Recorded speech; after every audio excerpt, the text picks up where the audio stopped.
Shalom sesamaku yang dikasihi Tuhan. Hari ini kita akan membaca dan mendengarkan seri Alkitab Kronologi. Selamat mendengarkan.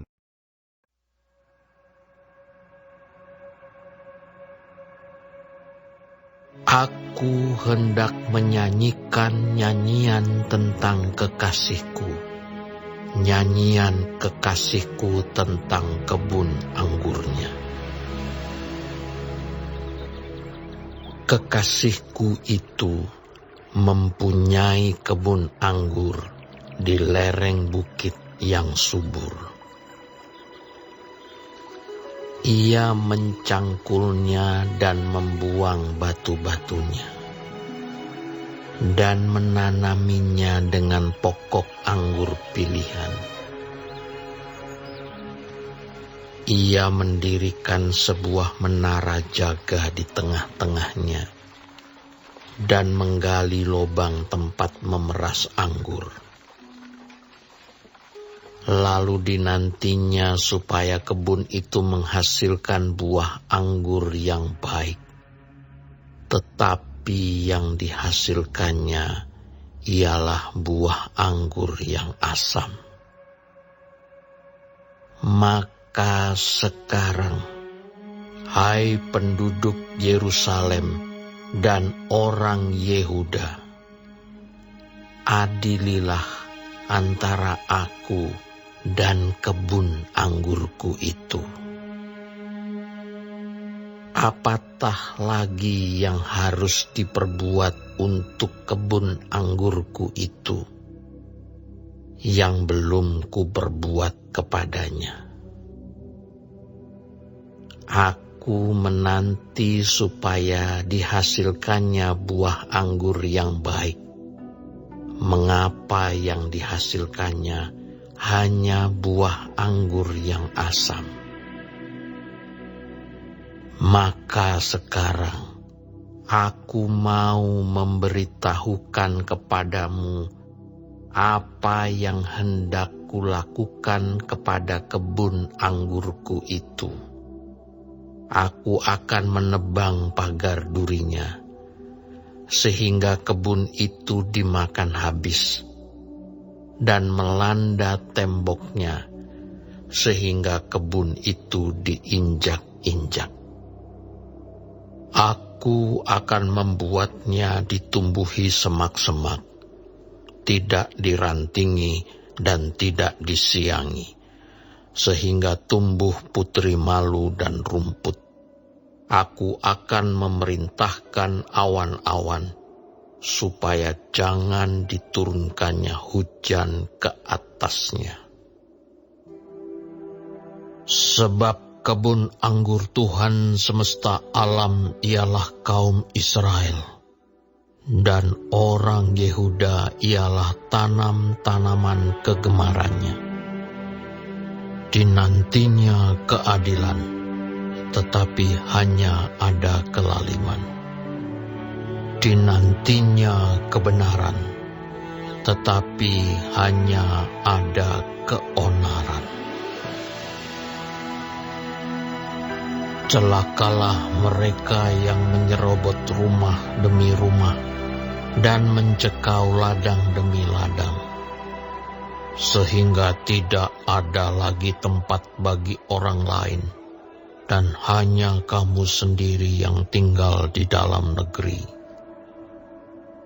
Di telingaku terdengar firman Tuhan semesta alam.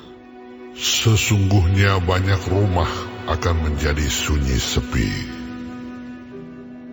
Rumah-rumah yang besar dan yang baik tidak akan ada penghuninya.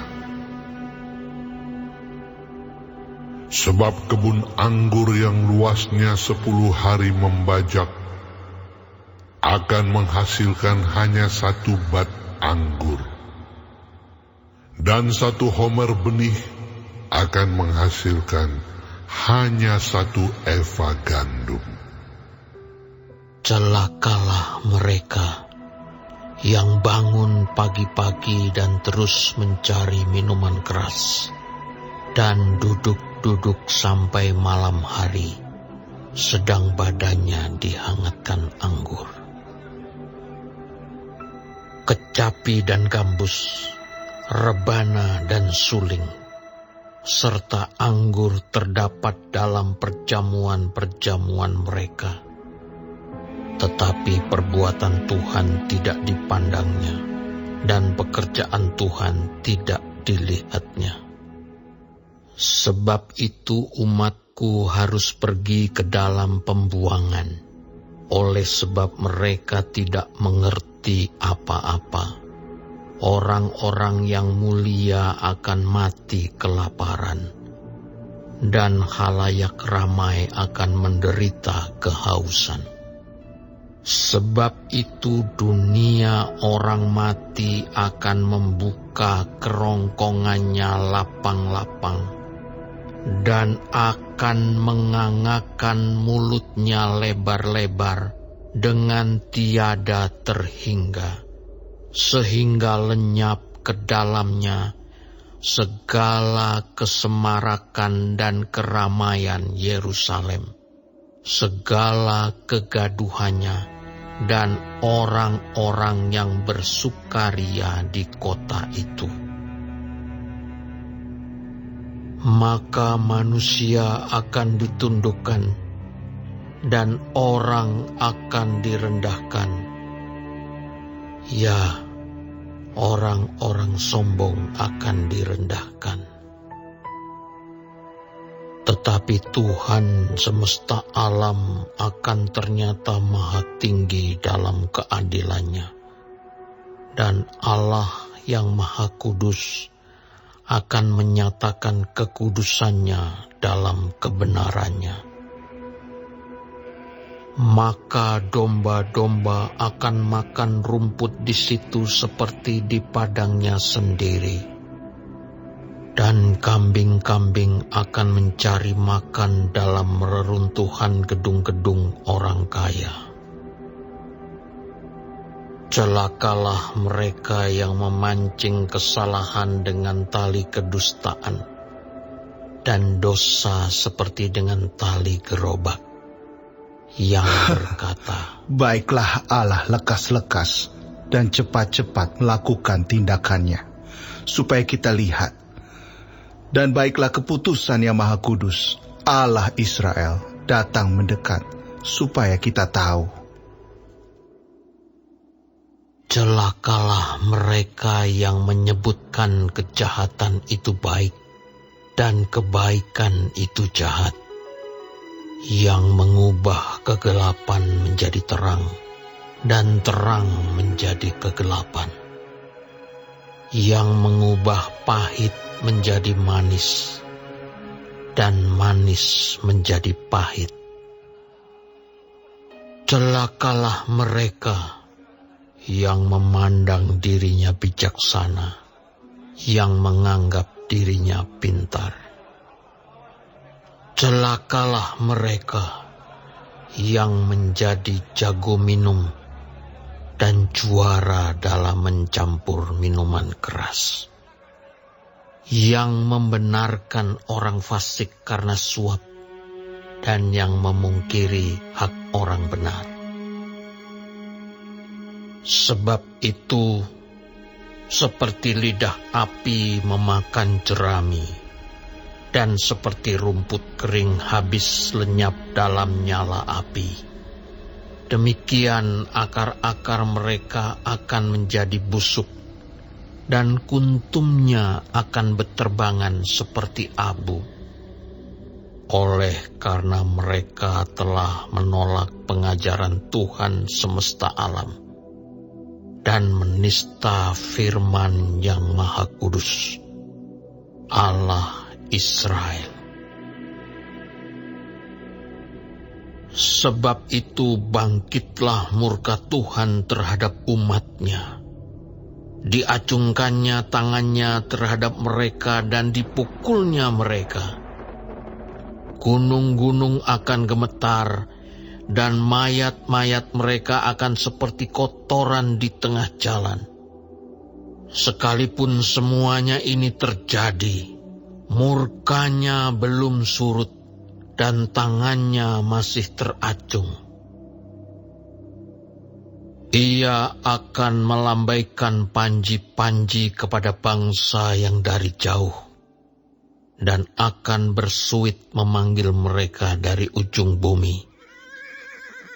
Sesungguhnya mereka akan datang dengan segera, dengan cepat. Tiada yang lelah dan tiada yang tersandung di antaranya. Mereka tidak terlelap dan tidak tertidur. Tidak terlepas ikat pinggangnya dan tali kasutnya tidak terputus. Anak panahnya ditajamkan dan segala busurnya dilentur. Kuku kudanya keras seperti batu api dan roda keretanya seperti puting beliung. Aumnya seperti singa betina. Mereka mengaum seperti singa muda. Mereka meraung dan menangkap mangsanya, membawanya lari, dan tidak ada yang melepaskan. Pada hari itu, mereka akan diliputi oleh suara seperti suara laut menderu. Jika orang memandang ke bumi, sesungguhnya ada gelap yang menyesakkan, dan terang menjadi gelap oleh awan-awan.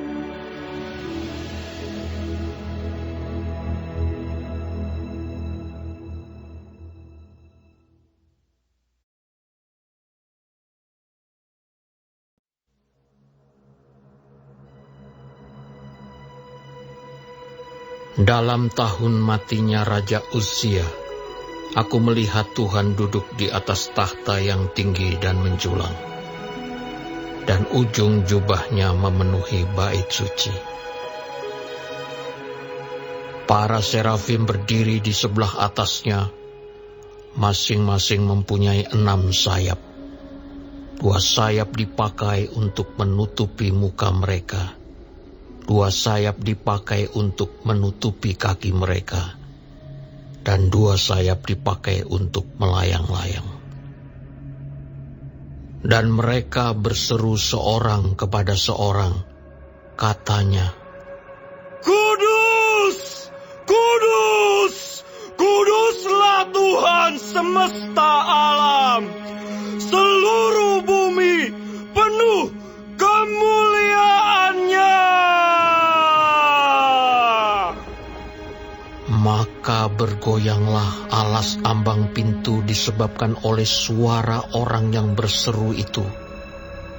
Dan rumah itu pun penuhlah dengan asap. Lalu kataku, celakalah aku. Aku binasa, sebab aku ini seorang yang najis bibir. Dan aku tinggal di tengah-tengah bangsa yang najis bibir. Namun mataku telah melihat Sang Raja, yakni Tuhan semesta alam. Tetapi seorang daripada serafim itu terbang mendapatkan aku. Di tangannya ada bara yang diambilnya dengan sepit dari atas mezbah. Ia menyentuhkannya kepada mulutku serta berkata, Lihat, ini telah menyentuh bibirmu, maka kesalahanmu telah dihapus, dan dosamu telah diampuni. Lalu aku mendengar suara Tuhan berkata, Siapakah yang akan kuutus? Dan siapakah yang mau pergi untuk aku? Maka sahutku, ini aku,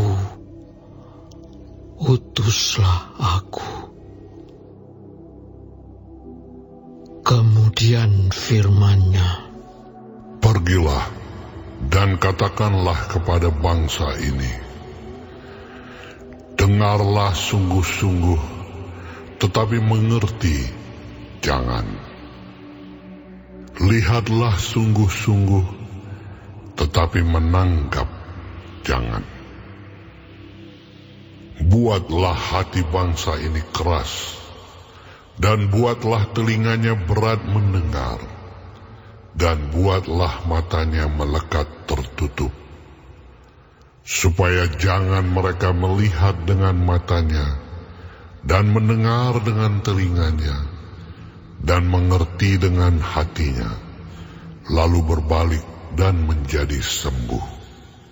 Kemudian aku bertanya, sampai berapa lama, ya Tuhan?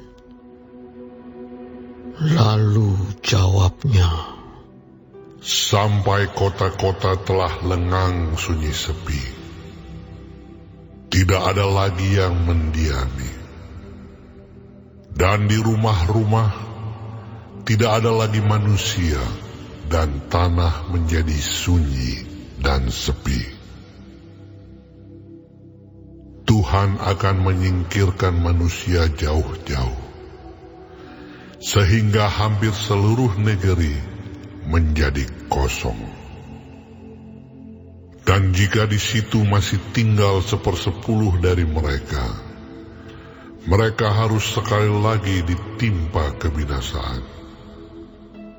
Namun keadaannya akan seperti pohon beringin dan pohon jawi-jawi yang tunggulnya tinggal berdiri pada waktu ditebang.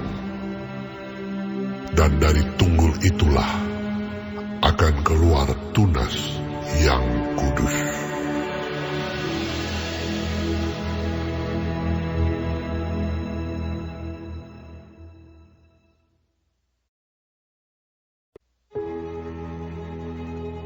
Dalam zaman Ahaz bin Yotam bin Uzia, Raja Yehuda, maka Rezin, Raja Aram, dengan Pekah bin Remalia, Raja Israel, maju ke Yerusalem untuk berperang melawan kota itu.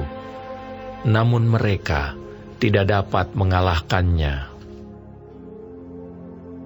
Lalu diberitahukanlah kepada keluarga Daud, Aram telah berkemah di wilayah Efraim. Maka hati Ahaz dan hati rakyatnya gemetar ketakutan seperti pohon-pohon hutan bergoyang ditiup angin.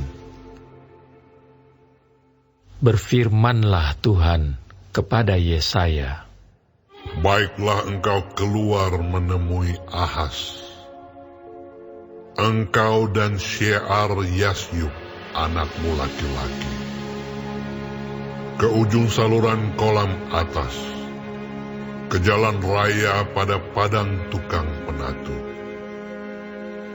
Dan katakanlah kepadanya, teguhkanlah hatimu dan tinggallah tenang. Janganlah takut dan janganlah hatimu kecut, karena kedua puntung kayu api yang berasap ini, yaitu kepanasan amarah Rezin dengan Aram dan anak Remalia. Oleh karena Aram dan Efraim dengan anak Remalia telah merancang yang jahat atasmu dengan berkata, marilah kita maju menyerang Yehuda dan menakut-nakutinya serta merebutnya. Kemudian mengangkat anak Tabeel sebagai raja di tengah-tengahnya. Maka beginilah firman Tuhan Allah, tidak akan sampai hal itu dan tidak akan terjadi. Sebab Damsyik ialah ibu kota Aram, dan Rezin ialah kepala Damsyik. Dalam 65 tahun Efraim akan pecah, tidak menjadi bangsa lagi. Dan Samaria ialah ibu kota Efraim, dan anak Remalia ialah kepala Samaria. Jika kamu tidak percaya, sungguh kamu tidak teguh jaya. Tuhan melanjutkan firman-Nya kepada Ahaz. Katanya, mintalah suatu pertanda dari Tuhan Allahmu. Biarlah itu sesuatu dari dunia orang mati yang paling bawah, atau sesuatu dari tempat tertinggi yang di atas. Tetapi Ahaz menjawab, Aku tidak mau meminta. Aku tidak mau mencobai Tuhan. lalu berkatalah Nabi Yesaya, Baiklah, dengarkan, hai keluarga Daud. Belum cukupkah kamu melelahkan orang, sehingga kamu melelahkan Allahku juga? Sebab itu Tuhan sendirilah yang akan memberikan kepadamu suatu pertanda. Sesungguhnya seorang perempuan muda mengandung dan akan melahirkan seorang anak laki-laki, dan ia akan menamakan dia Immanuel. Ia akan makan dadih dan madu, sampai ia tahu menolak yang jahat dan memilih yang baik. Sebab sebelum anak itu tahu menolak yang jahat dan memilih yang baik, maka negeri yang kedua rajanya engkau takuti akan ditinggalkan kosong. Tuhan akan mendatangkan atasmu dan atas rakyatmu dan atas kaum keluargamu hari-hari seperti yang belum pernah datang sejak Efraim menjauhkan diri dari Yehuda, yakni Raja Asyur. Pada hari itu akan terjadi, Tuhan bersuit memanggil lalat yang ada di ujung anak-anak sungai Nil, dan memanggil lebah yang ada di tanah Asyur. Dan semuanya akan datang hinggap di lembah-lembah yang terjal, dan di celah-celah bukit-bukit batu, di segala pagar duri, dan di segala tanah penggembalaan. Pada hari itu, dengan pisau cukur yang dipinjam dari seberang sungai Efrat, yakni Raja Asyur, Tuhan akan mencukur kepala dan bulu paha, bahkan pisau itu akan melenyapkan janggut juga. Pada hari itu, setiap orang akan memiara seekor lembu betina yang muda dan 2 ekor domba. Dan karena banyaknya susu yang dihasilkan, mereka akan makan dadih. Sungguh, dadih dan madu akan dimakan oleh setiap orang yang masih tinggal di dalam negeri. Pada hari itu, setiap tempat di mana biasanya tumbuh 1000 pohon anggur dan yang berharga 1000 shikal perak, akan menjadi tempat putri malu dan rumput. Orang pergi ke sana terpaksa membawa anak-anak panah dan busur, sebab putri malu dan rumput belaka seluruh negeri itu. Dan engkau tidak berani pergi ke segala lereng gunung yang biasanya dicangkul, karena takut akan putri malu dan rumput.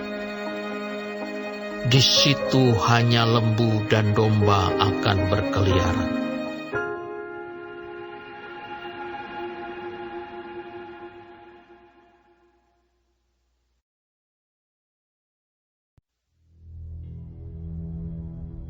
Berfirmanlah Tuhan kepadaku, Ambillah sebuah batu tulis besar, dan tuliskanlah di atasnya dengan tulisan biasa, Maher Syalal Hasbas. Maka aku memanggil 2 saksi yang dapat dipercaya, yaitu Imam Uria dan Zakaria bin Yeberekyah. Kemudian aku menghampiri istriku. Ia mengandung dan melahirkan seorang anak laki-laki. Lalu berfirmanlah Tuhan kepadaku, Namailah dia Maher-shalal Hasbaz. Sebab sebelum anak itu tahu memanggil bapa, ibu, maka kekayaan Damsyik dan jarahan Samaria akan diangkut di depan Raja Asyur. Tuhan melanjutkan lagi firman-Nya kepadaku. Oleh karena bangsa ini telah menolak air Siloah yang mengalir lamban, dan telah tawar hati terhadap Rezin dan anak Remalia. Sebab itu sesungguhnya Tuhan akan membuat air sungai Efrat yang kuat dan besar meluap-luap atas mereka, yaitu Raja Asyur dengan segala kemuliaannya. Air ini akan meluap melampaui segenap salurannya, dan akan mengalir melampaui segenap tebingnya, serta menerobos masuk ke Yehuda, ibarat banjir yang meluap-luap hingga sampai ke leher, dan sayap-sayapnya yang dikembangkan akan menutup seantero negerimu, ya Immanuel. Ketahuilah, hai bangsa-bangsa, dan terkejutlah, perhatikanlah, ya segala pelosok bumi. Berikat pingganglah dan terkejutlah. Berikat pingganglah dan terkejutlah. Buatlah rancangan, tetapi akan gagal juga. Ambillah keputusan, tetapi tidak terlaksana juga. Sebab Allah menyertai kami. Sebab beginilah firman Tuhan kepadaku, ketika tangannya menguasai aku, dan ketika Ia memperingatkan aku, supaya jangan mengikuti tingkah laku bangsa ini. Jangan sebut persepakatan segala apa yang disebut bangsa ini persepakatan. Dan apa yang mereka takuti, janganlah kamu takuti. Dan janganlah gentar melihatnya. Tetapi Tuhan semesta alam, Dialah yang harus kamu akui sebagai yang kudus. Kepadanyalah harus kamu takut, dan terhadap Dialah harus kamu gentar. Ia akan menjadi tempat kudus, tetapi juga menjadi batu sentuhan dan batu sandungan bagi kedua kaum Israel itu, serta menjadi jerat dan perangkap bagi penduduk Yerusalem. Dan banyak di antara mereka akan tersandung, jatuh dan luka parah, tertangkap dan tertawan. Aku harus menyimpan kesaksian ini dan memeteraikan pengajaran ini di antara murid-muridku. Dan aku hendak menanti-nantikan Tuhan yang menyembunyikan wajah-Nya terhadap kaum keturunan Yakub. Aku hendak mengharapkan Dia. Sesungguhnya aku dan anak-anak yang telah diberikan Tuhan kepadaku adalah tanda dan alamat di antara orang Israel dari Tuhan semesta alam yang diam di Gunung Sion. Dan apabila orang berkata kepada kamu, mintalah petunjuk kepada arwah dan roh-roh peramal yang berbisik-bisik dan komat kami. maka jawablah, bukankah suatu bangsa patut meminta petunjuk kepada Allahnya?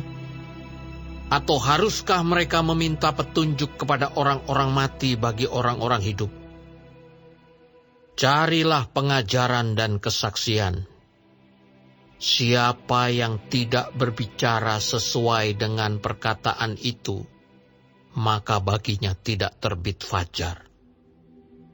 Mereka akan lalu lalang di negeri itu, melarat dan lapar.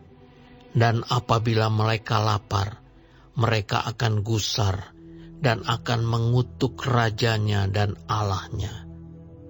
Mereka akan menengadah ke langit dan akan melihat ke bumi.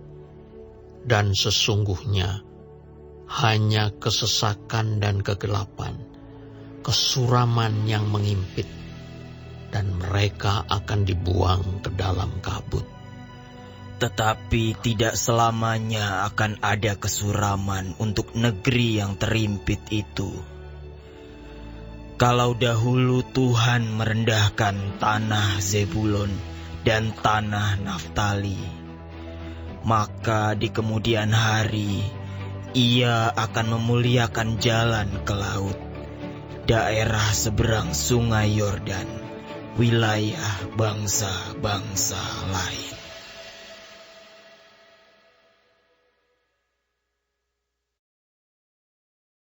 Hari ini kita telah mendengarkan seri Alkitab Kronologi. Tuhan Yesus memberkati.